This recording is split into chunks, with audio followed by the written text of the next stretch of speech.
Thank you, Cape Town, for those questions. I'll start with the issue of the CFO and the municipal manager, and the issue that we are highlighting there as part of the attributable reasons for many of these not making improvements. If you look at the architecture of the managerial roles, obviously the Chief Financial Officer is responsible, as we know it, for managing the finance department, managing the financial statements and other related functions in the municipality. While the municipal manager is the overall executive responsible for the entire administration, whether it is supervising the activities of human resource or the chief information officer, all of those, that is the accountability of a municipal manager. Now, if you have made audit recommendations to an institution, you normally make those institutional recommendations looking towards the municipal manager to effect them, but at the same time looking at the technical competencies of the finance department, not only the individual but the team as well. So what we are saying here is that the longer the time they are around in that institution, the better the chances that what they have conceived as the possible solutions in making those recommendations live, the chances are better that those recommendations will be sustained over time. But in an instance where a CFO stays around for 9 months, 18 months there, same as a municipal manager, which describes a situation of instability. So the guys that arrive after 18 months have got a different view about what must be done, or they don't even prioritize that. They think about other things as their priority. So you end up with some of these systemic institutional weaknesses finding root in the environment, because you've got a revolving door of people who make a commitment. When they start trying to fix it, they are gone, and then someone else starts afresh and they don't understand it for 9 months, or sometimes for 2 years they still haven't figured it out what must be done.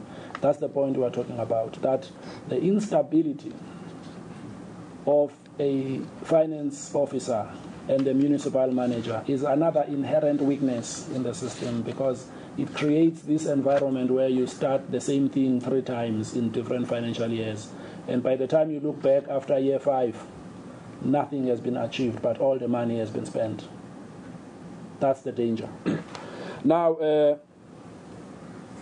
and I guess that's the essence of this issue of instability. And why they struggle to retain them, it's a mixed bag. I think, I'm sure the Deputy Minister of COGTA can also share, because they do interact with some of the direct instruments that are about the retention of this talent. But often you see that movement of people in the executive functions at times when there has been a change in the elected leadership. It may well happen that now the contract for a new municipal manager is up at the end of a term, and therefore they go and seek the services of another person. So it's a mixed bag. I don't know what is it that makes them not to stay, but sometimes it's the choices that get made by those that preside over them. Regarding the question of the outcomes that stay the same, as well as what is attributable to that, it's very important to examine these ones that almost stay the same year in and year out. You'll find many of them among the yellow, unqualified with findings. You'll find quite a lot of them staying the same over time. You'll find those that are qualified in most instances also remaining there for quite some time. And what we've looked at here in terms of why many of them stay the same, it's a combination of factors, but one of those that we believe is the highest risk factor is that an institution that has mastered the management of the debits and credits and is able to report accurately on them, and it continues to, for example, deviate from supply chain management for various reasons, whether it says it's an emergency or another emergency, or whether it is about a sole supplier decision that they've made without complying with the Treasury regulations. Some of them stay the same when nothing happens to them after they've deviated from supply chain management disciplines. Which means that if I have the ability to issue contracts on a number of the activities of this institution through a deviation persistently. For as long as I have an unqualified financial management conclusion, I'm okay. Because then I'll continue to pass this supply chain contract to whoever I want to pass it, even though I deviate. There is no consequence for it. So I guess the one answer to this is, for those high-risk areas, some of these things remain the same, because why change it when nobody is going to make me change it? Because I benefit from keeping it this way. It's part of that stuff that we spoke about, where we say that when we look deeper into a particular entity, and we see that for the past 5-6 years, regardless of all the recommendations that have been issued every year, they still have not changed it. That's what we now say. We need to have that power to pick up that particular entity over the years of deviation of supply chain and say to those that have got the instruments to look beneath and beyond the surface, have a look at these particular transactions, because there's a common trend of, for example, emergency. You know, if I've got a 5-year contract to deliver water infrastructure, it might be acceptable that the first procurement process in year 1 perhaps could be given a deviation as an emergency. But I guess if we know that we've got this thing to deliver over 5 years, surely it can't mean that every single procurement down the years is an emergency. It starts not making sense, does it? Because it cannot be an emergency every year. You know you've got a 5-year deliverable, so you can't say year 2, year 3, year 4, and year 5 was an emergency. That's why I deviated. There's something behind that assertion of an emergency that requires to be put on the surface to be understood exactly why this particular supplier. Or for example, if you've got the same set of suppliers for the type of services, the question needs to be asked, isn't there somebody else that provides this particular service, depending on what it is?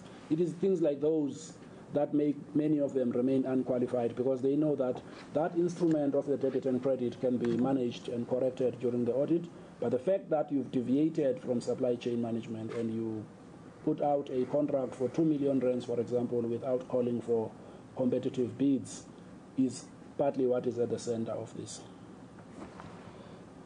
Perhaps just a point before I hand over to the Deputy Minister. The matter regarding the reliance on consultants. If you look at the amounts involved, I think 3 years ago we were sitting at about the average of about 600 odd million spent on external service providers for financial management services. That number is now stuck at around 830. It was about 830 last year. It's still about 830 this year, which means that in addition to the capacity that some of them have, they've also continued to spend towards financial management support to the extent of close to 830 million this year. The question is, those that are charged with oversight, when they assess the appropriateness of those expenditures in relation to the fixed cost that gets incurred for those that are employed in a finance department, is it a sustainable spend, or is it spending without receiving any requisite value? I think we need to interrogate that expenditure in that context. It's not about saying that the external service providers are not required. There's some good support that comes from them. But the question is, are we not spending too much on them and receiving little after we've spent the money, especially if you look at a trend over a number of years? That, I think, is what is at the heart of that expenditure. Because if it can be avoided and be saved, it will possibly be available to do other things at the municipality. Thanks.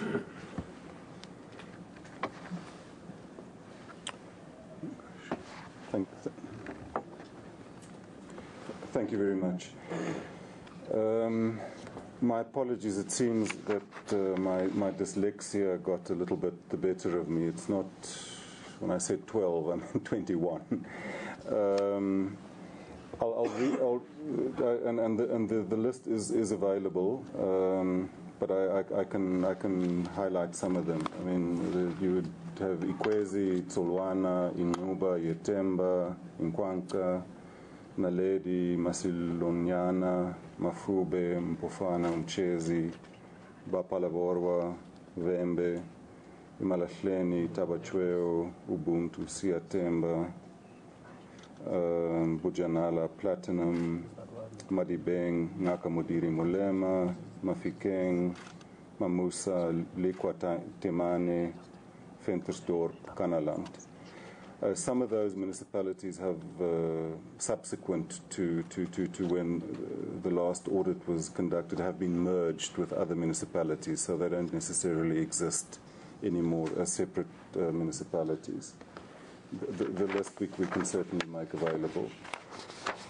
What's in terms of the analysis that we as COGTA have done of the Auditor General's report, I think what an interesting fact emerges is that out of those 21 municipalities that have been identified as the most challenged with regard to repeated disclaimer audit outcomes, 14 of those were categorized as dysfunctional in terms of the Back to Basics assessment that we did when we launched the Back to Basics approach in 2014.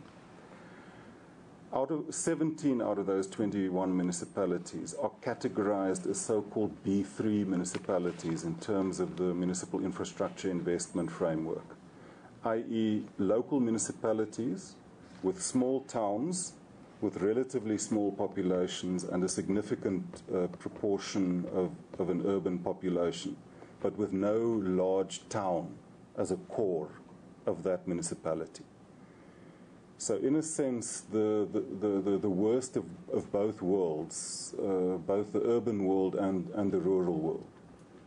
Small, fairly rural, expansive, and yet no strong economic center generating revenue. It's also interesting to note that not a single one of these municipalities were categorized as a B4 municipality in terms of the Municipal Infrastructure Investment Framework, i.e. local municipalities which are mainly rural with communal tenure and with at most one or two small towns in the area. So it's interesting that it would seem that municipalities with small towns are struggling more than the rural municipalities to manage their finances. I mean, I think the Auditor General has already alluded to the fact that the reason why many of those municipalities either fail to attract or to retain the necessary skills really can't be reduced to one or two simple factors. There are certain instances where it's simply the municipality is not having the finances to attract the requisite skills and experience, or the conditions for those professionals to work in those areas is not attractive. In other instances, there would be problems with the political administrative interface, making it with skilled professionals either actively not recruited or being driven away.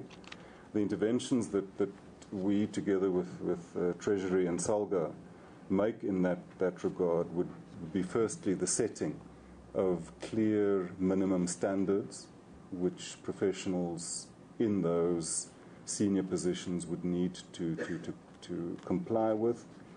Secondly, we are looking very actively at the role that our district municipalities could play as centers for shared services in respect of those smaller local municipalities. And financial management capacity would be one of those areas. In short, the question is, if you have a district municipality with 4 local municipalities in a rural area, do each one of those municipalities need to have their own chief financial officer, or can you centralize that function in a district municipality and share it amongst the locals? I mean, those are some of the areas that we've been working on. Thanks. Yeah, thank you very much. There was a question about SALGA's intervention. I alluded to SALGA's Municipal Audit Support Program. Program is, like I alluded to, about 4 key focus areas. And I want to just speak about two of these areas. And these are areas of financial management and institutional development. I think SALGA is taking it a step further, that you can't just focus in your finance department when you talk about financial management. You want to ensure that the entire institution is inculcating this culture of sound financial management, not just officials in PTO. So SALGA is going to be intensifying these programs. We are quite pleased that in areas where we have intervened in terms of this program, in Western area, in Randfontein, in Mazakeni, in Oudtshoorn, we have intervened through this program. These municipalities have actually registered progress. So it's going to be a more intensive implementation of this program, focusing on overall financial management in all of these institutions, dealing as well with institutional capacity. We've got to deal with strengthening the capacity of officials in supply chain, because a lot of the irregular expenditure arises out of transgressions that revolve around supply chain. So we've got to strengthen that capacity and overall financial management skills of officials. There are also issues that relate to contract management. It's not just officials at your budget and treasury offices that are responsible for management of service providers, of contracts. It is officials elsewhere in the institution. So that's what SALGA is going to be focused on. I think the other issues of the ability of the sector to retain skills, the Auditor General and the Deputy Minister has kind of dealt with those issues. SALGA has recently had a Council of Mayors where we spoke at length about the need to ensure that there is stability in municipalities. So it's an ongoing discussions that we have as SALGA with our member municipalities to ensure that we create conditions which are conducive for professionals, for skilled personnel to actually be retained in the sector of government. Program Director, I just omitted one little thing. Some of us, despite our dyslexia, can multitask. And just to say that I have been following the Twitter feed. Could I make an appeal to Power FM to please correct your tweet where you say only 9 out of 263 municipalities achieve clean audits? In fact, it's 49. Please, thanks. Perhaps the Deputy Minister, seeing that the effort of an audit is an ongoing effort, let me also try and help in making sure that we are all on the same page, because some of this thing is put in tables, and sometimes they can be confusing. If we go to page 4 of the release, I just want to explain perhaps where that 9 might have come from. If you look at that table, under the green line where it says unqualified with no findings, you could see that there's a total of 49, but there are only 9 that improved this year. If you look at those yellows, it says 2 district municipalities and 7 local municipalities. That's what that 9 is. Alongside it, there are 40. One is a metro, which is the city of Cape Town. It remained clean. That's why we say it was unchanged. And then there are 12 district municipalities that remained clean from last year, as well as 27. So what we are saying here is that we had 54 last year of clean audits, as you can see here. About 13 of them regressed. They went backwards. That's where the green 2, 4, 7 alongside, they went backwards. But we gained an extra 9, which then takes us back to 49. So we had 40 that did not change if you look at the gray. Are we all together? And add to the new 9, which is, and the colors that you are seeing under improved, the 2DM and the 7LM, which are yellow. What it means is that they are coming from unqualified with findings. So that color that is put there is what they were before. So in essence, there were 9 that were unqualified with findings last year who've now become clean. By the same token, if you look at the line that says regressed, what we are saying is there are 2 metros. These metros is Ekurhuleni and eThekwini. They were clean last year. They no longer are in the current period. Hence, they've regressed. And that's how to reconcile that table, so that when we add the numbers, and I could see that maybe whoever sent this only saw the 9 on the side, but the 40 is the ones that had always been there all the time. Thanks. Thanks, AG. We'll take another set from here. Mbandra, Alungelo, you say. One last question. We'll take him back in the meantime. Thank you, Colin Bandwe, Power FM. Our apologies for that mishap. It's been corrected.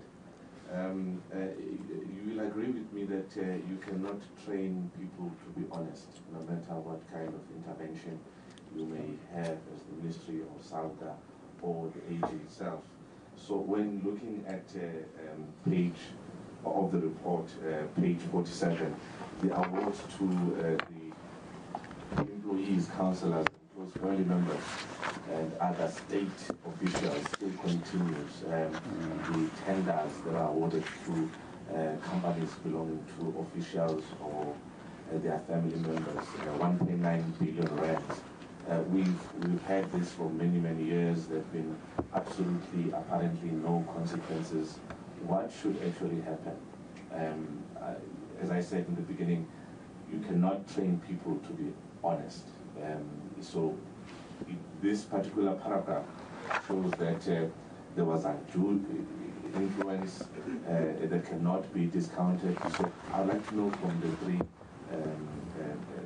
departments, if I can say SALGA, the Ministry, and the AG, what should actually happen to these officials? Because it's clear here that suppliers who are by employees at government departments made false declaration when applying for a tender. It's just one example. So there is dishonesty to try and mislead the state. So what should actually happen? Should we fire people? What has actually happened in these instances? Thank you. Malungu from ENCAAG. On page 4 of your press release, you talk about an increase in irregular spending of just over 50%. But you also talk about the 10 contributors. Please talk to us about those top contributors to irregular expenditure. To SALGA, I don't know if I heard you correctly. Please correct me if I'm wrong. Did you say that municipal officials that are responsible in the municipalities for irregular expenditure, those officials must be forced to repay that money? Did I hear you correctly? Please correct me. Good afternoon, Anton Meyer from Pretoria FM. I'm mainly covered by my colleague here, but I would just like to know also the main contributors or the main culprits to unauthorized expenditure, and what is the nature of unauthorized expenditure within these municipalities, in the main culprits then? Thank you.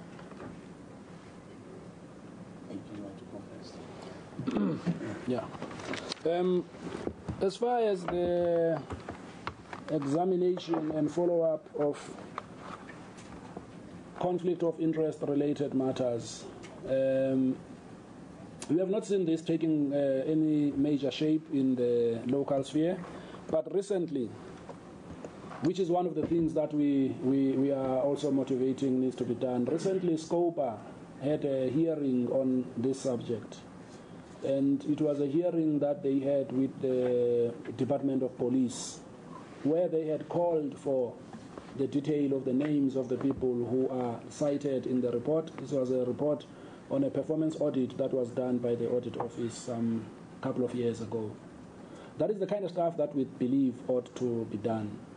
If that step is already taken within a SCOPA environment, other similar structures in local government ought to do the same. Because this information, when it gets reported, no one can put in a report 12 people have transgressed and then they don't have the name associated with those 12 people. It is impossible. Then it means that you've made up the 12 if someone says they don't have the list. So the list is there. All that is required is for the step to be taken to have the inquiry, like it happened at a SCOPA session which I happened to have attended last week. The discussion was not about trying to define what it means to trade. It was a case of someone in a particular hospital per the list, or rather in a particular town, got involved in a business activity with the South African police. Sometimes it could be a panel beating service. Now, when that person is operating as a constable, nobody may know that they are also moonlighting as a service provider in panel beating. So if a van gets involved in an accident, it is those kind of people that decide where that particular contract will go, as it were. And that's where the issue of conflict of interest gets dangerous, because the people out there, they are doing it in order to feed their own nests, if you like, In addition to this, much as one looks at the SCOPA efforts, when we talk about the issue of the power to refer these matters, the audit, as it goes through the whole process, starts picking up certain trends and certain issues. And of course, it is those type of issues that we say, if they are handed over for specific investigation, because an audit cannot attach a responsibility to a particular person, because it's about an examination of records and compliance with those things. But those things are done by people.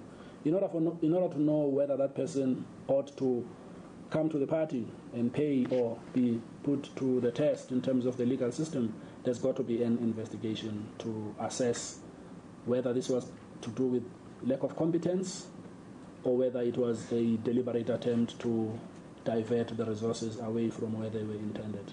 And that is what is at the heart of what we have proposed ourselves in looking at what needs to be amended in our Act, so that we naturally trigger that instrument. As soon as we finish the audits, by the time we finish the audit, the person who is the accounting officer will not know that their institution will become part of that list, because it will be an independent assessment that is done collectively by the audit team after we apply ourselves to the key criteria that we would have developed in order to implement this new extension of our responsibilities, if you like. The top contributors to irregular expenditure, we've set them out on page 43 of the consolidated audit outcomes report. It also tells us exactly what were the things that were picked up in the audit, insofar as those top 10 of the transgressors as far as irregular expenditure is concerned.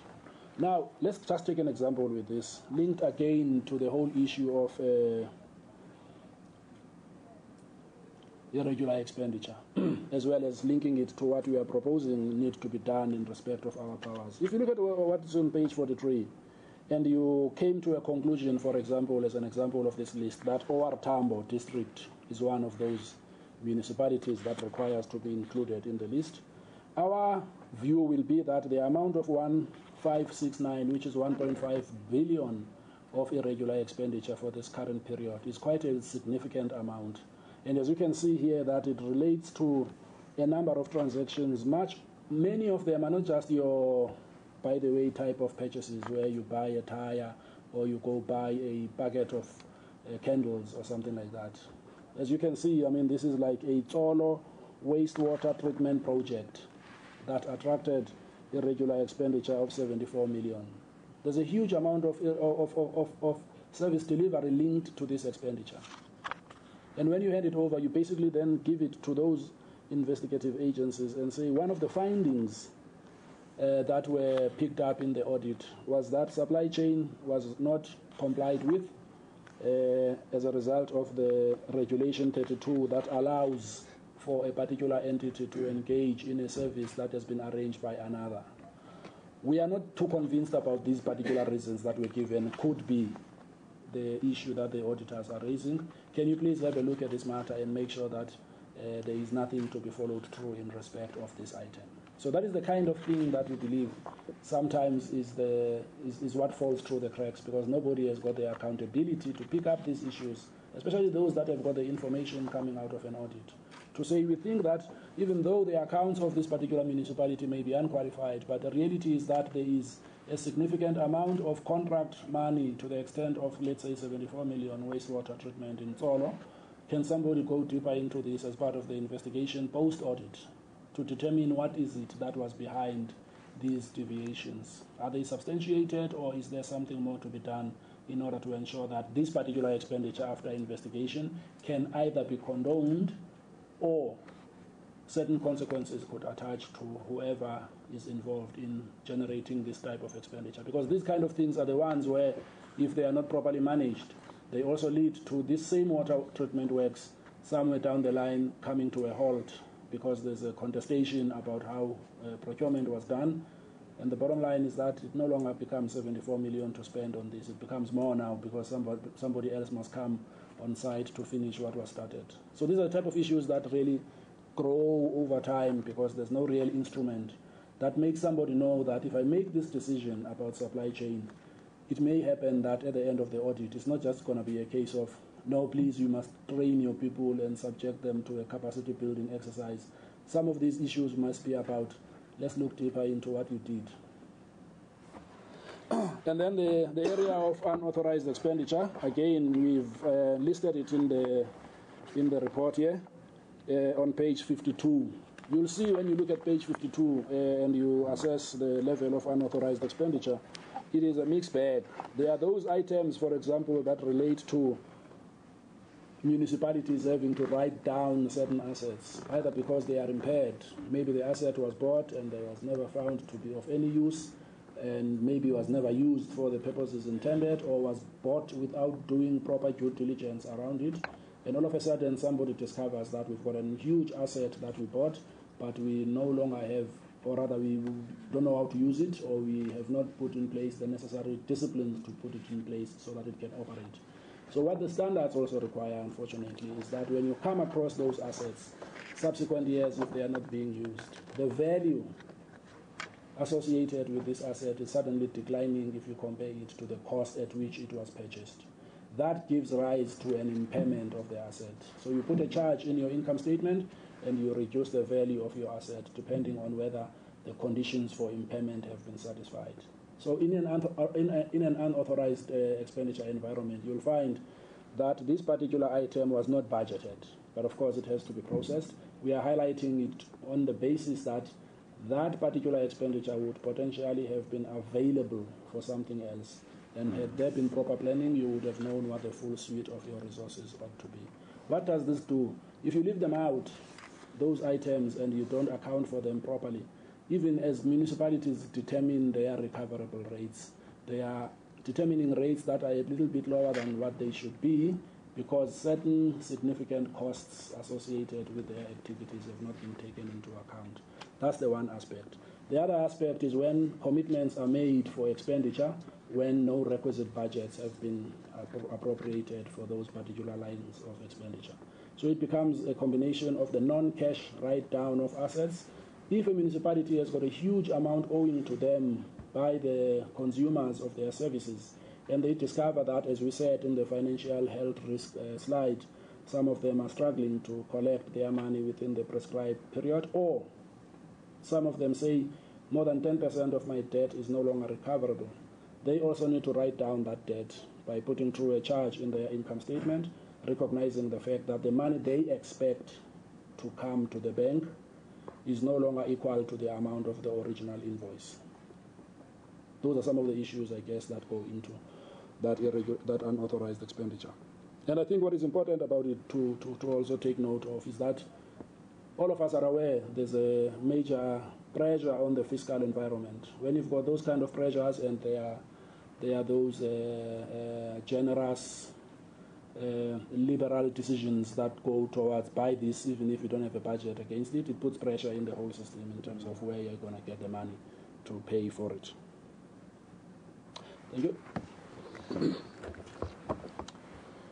Thank you. Thank you very much. Maybe just to take off to carry on where the Auditor General left off on the issue of unauthorized expenditure. The issue of unauthorized expenditure for us is a matter of concern. I think, as we said earlier, we're happy that it seems to have at least stabilized. But it nonetheless is a matter of concern because it's indicative of an inability to plan properly. And inadequate planning obviously is going to lead to problems of implementation. But I think having said that, we should also just be very careful not to jump to the conclusion that if expenditure is unauthorized, it in and of itself is illegal or indicative of wrongdoing. Because I think that really doesn't paint an accurate picture of what the Auditor General is saying. I just want to draw attention to the last paragraph on page 52, where the point is made is that 99% of the unauthorized expenditure relates to over expenditure, i.e. not having properly budgeted. 99% of the unauthorized expenditure. Secondly, just to draw attention to the last the paragraph in the middle of page 53, just above the table there. Auditor General makes the point that the main contributors, more than half of those municipalities that contributed to the unauthorized expenditure, are set out in that table there. It's really just an appeal that also when we discuss matters of local government in general, but in particular issues of audits, let us be specific. Let us not talk in generalities. In our own assessment as COGTA of our municipalities, we found that 1/3 of our municipalities are doing very, very well. In fact, there are municipalities that are doing excellent work, and we need to give recognition to that. There's 1/3 of our municipalities that are doing okay, that have challenges, that need support, but they're at least getting the basics right. In our assessment, or the assessment that we did in 2014, there's 1/3 of our municipalities that in one respect or another could be classified as dysfunctional. Let us recognize that. Let us target those municipalities, but also in our public discourse, let's be specific. Let's not call out local government as a whole. Let us say that there are problems in these 12 municipalities. Let us go drill down. What is the problem in these 12 municipalities, or however many municipalities? I think in that way, one really also empowers citizens to be able to hold governments and officials, or elected leaders and officials in government accountable. Second point, in reply to Mbanjwa's question, I so hope, or I so wished that indeed honesty could be included in life's curriculum. The world would be a much better place. But I think, as you say, honesty can't be trained, although training can assist both in raising the consciousness and hopefully also the conscience of officials. But it does also that training can contribute to better oversight. But I think the point that you can't enforce honesty is one well made, and that is why, as COGTA, we've followed up soon after the adoption of the Back to Basics approach by getting all our 9 provinces to submit the forensic investigations that were done into various municipalities. We received in between about 90 and 100. We've analyzed those forensic reports. Many of them, in fact, do relate to supply chain management issues. We've referred those forensic reports to either the Hawks or the SIU or the Public Protector for further follow-up. And I think that's the kind of work that one would need to carry on doing, patiently, doggedly, day by day, tackling those wrongdoings that emerge out of, amongst others, the Auditor General's report. Thanks. Yeah, well, I believe to a large extent the Auditor General and Deputy Minister have dealt with the issue of awards to family members and so on and so forth. It's quite clear that there's got to be a much stronger collaboration between municipalities and SALGA and agencies such as the SIU and Hawks, in ensuring that when these matters are reported, that they are dealt with expeditiously. Because one of the challenges with this is that we take forever. These agencies take forever to finalize, and at times it creates a wrong impression that municipalities are not actually taking this matter seriously. There was a question about irregular expenditure.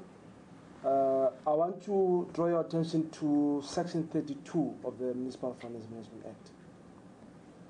That section is quite clear that a municipality must recover unauthorized, irregular, and fixed expenditure. So there's an obligation.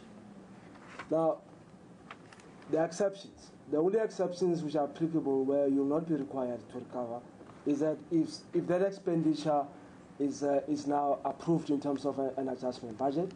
2, that there's an investigation by a council committee, and that committee then certifies that expenditure as being irrecoverable.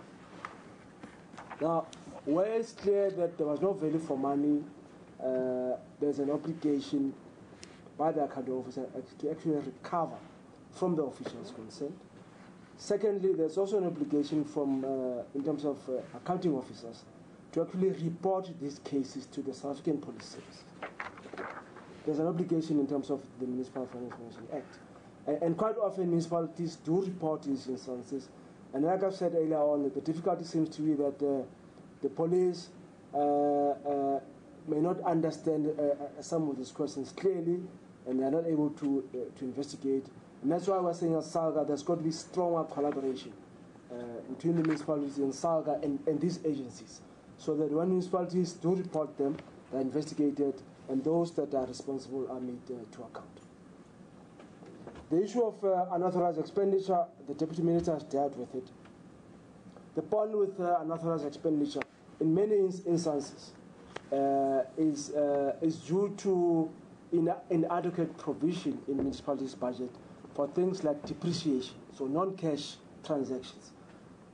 So through better training from National Treasury, from COCTA, we are helping municipalities to ensure that when they do budget, there is sufficient provision for non-cash items such as depreciation and so forth. Thank you, sir. We'll take the final round of questions to Pretoria and to Cape Town before the AG wraps up. Pretoria, any questions? Yeah, covered. Cape Town? There are no further questions from us.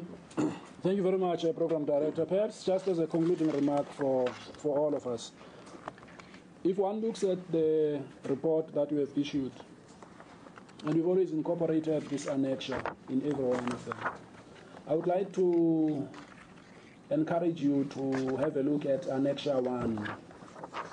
It is on the website. I think it's loaded on the website, AGSA. Annexure 1 is basically a mirror of everything that we have said in this 200-page report. And Annexure 1 is only about 4 or 5 pages. It tells you exactly by municipality, by province, what audit opinion it achieved, what were the issues that got qualified, if it is qualified, what are the findings and the areas where the findings are, what is the extent of irregular expenditure of a particular municipality. That is Annexure 1 of the report. If you looked at that annexure, the rest of the detail, if you're doing a research on one municipality, you will find the bulk of that detail in the financial statements. But Annexure 1 helps you to navigate this. I mean, if I look at, for example, what is on Annexure 1, we were speaking earlier on about unqualifieds. And if you look at what is in Annexure 1 under unqualifieds, the first municipality there is Amatole District. It is unqualified, but it has got a repeat set of irregular expenditures. At this stage, their irregular expenditure, according to what's in the annexure, is sitting at 290 million, which explains that issue I spoke about, that others that are qualified sometimes do not even have much of irregular expenditure, but the ones that are unqualified, also depending on size, could end up with irregular expenditure. So I would encourage you, just as to reinforce the point the Minister made, that there's a lot of information that is on Annexure 1. It's only about 4 or 5 pages of effectively the bulk of the contents of the report. And lastly, in finalizing this report, we have had a series of interactions, as we say in our press release, across all the provinces, We met each one of the 9 provinces, as we often do, under the auspices of the Premier's Coordinating Council. And the people in attendance in those meetings, if you look at the spread of them, it was largely the mayors, the MECs, the executives in departments in the provinces, as well as the municipal managers and CFOs. And the key message that was shared with them, again, as we are doing today, is the whole risk associated with internal control environment. Internal control environment may be something that is needed by the auditors. Well, the people who need it most are the ones who are in control of the resources. And I think we made that point and they accepted it. Because it is when you are able to control the resources that we are also in a position to predict how things are going to come out when it comes to the delivery of resources. If we dish out without the requisite controls to check whether what was intended has been done, sometimes we discover after a couple of years when whistleblowers say such and such did not happen in that particular part of the municipality, when the people who are supposed to be part of the instrument of supervising the disciplines and everything else were in those positions while all of these were happening. So I think all of them have taken that to heart, and we believe that because they are at the beginning of their 5-year term, over the next 4 years, the kind of commitments that they have signed up to, in addition to some of these issues that we are looking at in terms of the enforcing of accountability, will possibly deal with some of the issues that we have picked up in the local government area. And as we can see, there are many people who are involved in trying to appraise this area, and we hope that the attention given to these audit outcomes, including the pressure that we believe ought to be driven around those persistent financial management areas, will be another factor that will come into the equation. So thank you very much, and we are looking forward to engaging with you on the developments in this area as we audit going forward. Thanks, AG. Thanks, colleagues. Before you rush, please join us for a light lunch on the first floor. I'm told the ushers will show you. For those who have arranged for the AG, he'll be available to talk to you. And finally, I'm told the discussion on audit outcomes for municipalities will continue tomorrow. The business day is hosting a dialogue where the AG will be part of, as well as SALGA, I'm told. We start at 8 a.m. at the business day head offices in Parktown at 8 a.m. tomorrow. Thanks so much. Thanks. Lovely. Thank you. Thank you very much. Good. More to go. All right, there you have it, the Auditor General, Kimi Makwetu.